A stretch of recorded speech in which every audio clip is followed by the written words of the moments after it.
বুড়িগঙ্গা নদীর তীরে ঢাকার কেরানীগঞ্জে চলছে ভাঙা আর মরিচা ধরা লঞ্চের মেরামতের কাজ। শ্রমিকরা রং তুলির আঁচড়ে করছেন চকচক আর ঝকঝকে। আবার কেউ ব্যস্ত লঞ্চের বডি নির্মাণের কাজে, কেউ বা পুরাতন পাটাতন সরিয়ে নতুন পাটাতনের ঝালাইয়ের কাজে।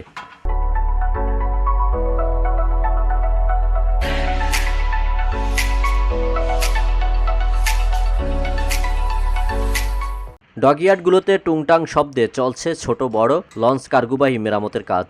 সকাল থেকে রাত পর্যন্ত শ্রমিকরা খুব ব্যস্ত সময় পার করছেন।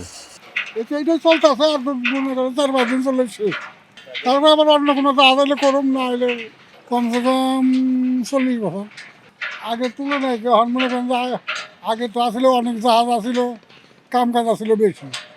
এখন জাহাজ বেশি কিন্তু কাজ কাম কম, সব বেলুন দিয়ে জাহাজ ভাই ওই দিকে, এই কারণে এইদিকে কাজ কাম কম।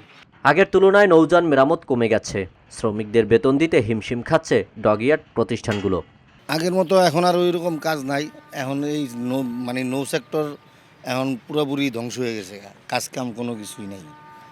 এখন ডকইয়ার্ডেও জাহাজ নাই, ওয়ার্কশপ নাই, ওয়ার্কশপে কাজ নাই।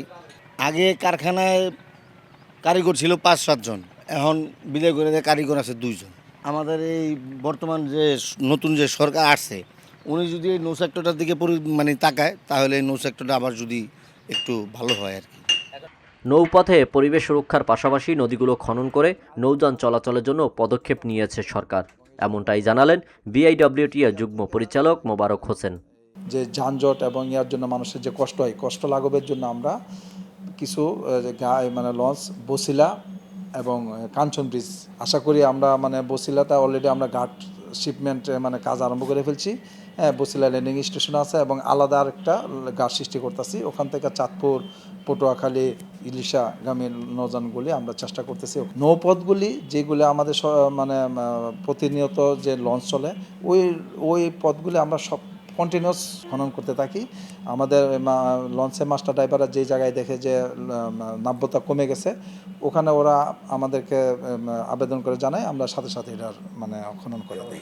ঢাকা শহরের যানজট নিরসনে বসিলা থেকে সদরঘাট পর্যন্ত নৌপথে চলাচলের জন্য সরকার নানা পদক্ষেপ নিয়েছেন বলেও জানান এই কর্মকর্তা। আসন্ন পবিত্র ঈদ উল ফিতরকে সামনে রেখে শিপইয়ার্ডে চলছে কর্মযজ্ঞ।